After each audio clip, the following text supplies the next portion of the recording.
National Herald case, ये आपने बहुत बार ये सुना होगा और आजकल काफ़ी चर्चा में भी है। राहुल गांधी और सोनिया गांधी इस स्कैम में फंसे हुए हैं। तो ये स्कैम क्या था, कैसे हुआ और क्या इसकी स्टोरी है, वो सब हम आपको बताने वाले हैं। काफ़ी इंटरेस्टिंग कहानी है, तो हमारे साथ बने रहिएगा।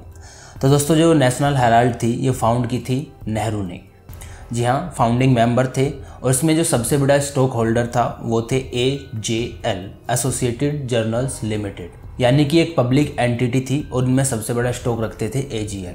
अब जो AJL है ये भी एक पब्लिक एंटिटी है, इसमें भी 1000 से ज़्यादा लोग इन्वॉल्व थे, उनके शेयर्स थे। अब बाद में क्या हुआ, नेशनल हेराल्ड जो है वो बैंकरप्ट हो गई, बंद हो गई। उसी के चलते जो AJL थी उसमें भी क्या आ गई, बैंकरप्सी आ गई, यानी कि वो घाटे में चली गई। लेकिन जब ये क्राइसिस चल रहे थे तो AJL के पास टोटल 2000 करोड़ से ज़्यादा के एसेट्स थे, प्रॉपर्टीज़ थी, यानी कि कंपनी की वर्थ 2000 करोड़ मानी जा रही थी। तो उसी समय पे कांग्रेस ने AJL को एक लोन दिया 90 करोड़ रुपए का, दैट इज़ 90 करोड़। और ये जो लोन था ये इंटरेस्ट फ्री था, यानी कि कोई इंटरेस्ट नहीं लिया गया था। यहाँ सबसे पहला इंटरेस्टिंग पॉइंट है इस पूरी कहानी का। मैं आपको बता दूं कि कोई भी पॉलिटिकल पार्टी किसी को पैसे नहीं दे सकती है नॉन पॉलिटिकल काम के लिए, ये एक रूल है इंडिया में। तो पहले यहाँ पे पैसे दिए गए 90 करोड़, जिससे AJL जो है अपने जो एम्प्लॉयज़ हैं उनका कर्जा या फिर मैं बोलूँ सैलरी दे सके। उसके बाद क्या हुआ, 2008 में एक नई कंपनी बनी, दैट इज़ यंग इंडिया। इसके फाउंडिंग मेंबर्स थे राहुल गांधी और सोनिया गांधी। जी हाँ, ऑलमोस्ट 76% स्टेक जो थे वो राहुल गांधी और सोनिया गांधी के पास थे। बचे हुए 24% जो है वो दो लोगों में और डिवाइड किए गए थे।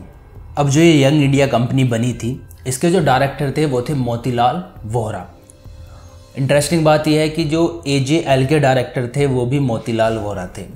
अब देखिए कांग्रेस यहाँ पे क्या गेम खेलती है। जो 90 करोड़ का लोन AJL को दिया गया था उसे ट्रांसफ़र कर दिया गया यंग इंडिया को सिर्फ 50 लाख रुपए में।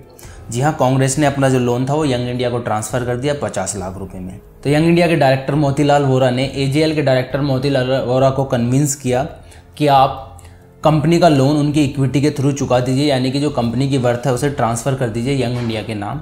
इससे जो मोतीलाल वोहरा थे AJL के डायरेक्टर वो कन्विंस हो गए। तो मोतीलाल वोहरा ने डिसीजन लेते हुए फाइनली जो सारे एसेट्स थे AJL के वो यंग इंडिया के नाम ट्रांसफ़र कर दिए।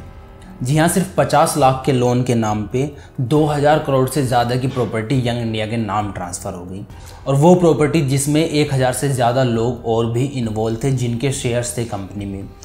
तो यहाँ पे एक बहुत बड़ा स्कैम कर दिया गया। 50 लाख के नाम पे 2000 करोड़ को खा लिया गया, हजम कर लिया गया। तो इसी के चलते काफ़ी बड़ा स्कैम हुआ। 2000 करोड़ रुपए जिन पे बहुत सारे लोगों का हक बनता था उन्हें इलीगल तरीके से ट्रांसफ़र कर दिया गया राहुल गांधी और सोनिया गांधी की कंपनी के नाम, सिर्फ 50 लाख रुपए के लोन के तौर पे। है ना इंटरेस्टिंग।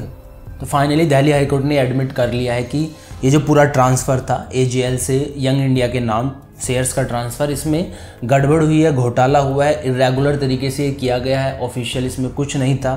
और इस मामले में राहुल गांधी और सोनिया गांधी को जिम्मेदार भी ठहराया है। फाइनल डिसीजन अभी तक नहीं आया, लेकिन ये जो क्लेम था वोहरा जी का कि ऐसा कुछ नहीं है, उसको डिसमिस कर दिया गया है दिल्ली हाईकोर्ट की तरफ से। तो दोस्तों, ये स्कैम था। ऐसे बहुत सारे स्कैम्स हैं कांग्रेस की हिस्ट्री में जो आपको मिल जाएंगे। हमने छोटा सा एक आपके सामने उजागर करने की कोशिश की है। इस वीडियो के लिए इतना ही। आपसे फिर मुलाकात होगी एक और नई वीडियो में। जय हिंद, जय भारत।